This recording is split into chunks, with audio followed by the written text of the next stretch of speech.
মানুষের মৃত্যুর সময় দুইটা অবস্থা হয়।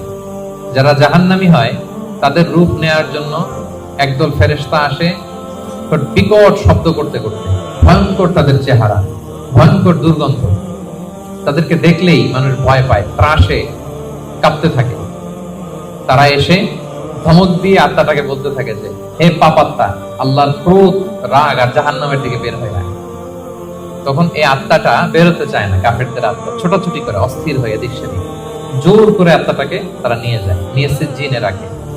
আর যারা বিশ্বাসী, যারা আল্লাহওয়ালা, যারা ইমানদার, তাদের জন্য কাফনুন মিন আকফানিল জান্নাত, জান্নাত থেকে সাদা ধবধবে শুভ্র কাপড়ের একটা কাফন নিয়ে আসে ফেরেশতা।